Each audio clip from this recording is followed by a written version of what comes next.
Rreshtet e dendura të ditëve të fundit kanë përmirësuar ndjeshëm situatën hidrike, duke rritur ndjeshëm nivelin e ujit në kaskadën e Drinit.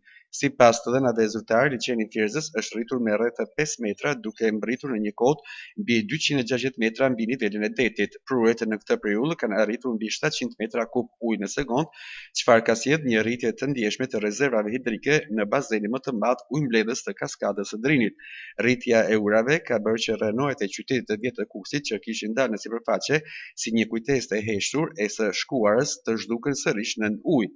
Situata e favorshme hidrike ka sjellë edhe rritje të prodhimit të energjisë elektrike në kaskadën e Drinit.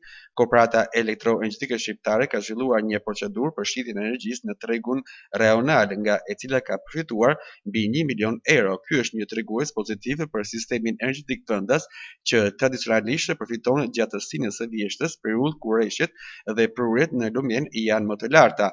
Megjithse hidrocentralet e kaskadës së Drinit të vijojnë të mbetën burimi kryesor i prodhimit të energjisë së vitit të fundit, po rritet pesha e energjisë diellore në sistemin kombëtar. Sipas të dhënave të fundit, parqet fotovoltaike kanë siguruar gjatë këtij viti rreth 10% të energjisë totale që i nevojitet vendit. Ky zhvillim pritet të zvogëlojë varësinë nga rreshtet dhe të ulë importet, veçanërisht gjatë verës, ku thatësirat janë më të gjata dhe prodhimi hidro bie ndjeshëm.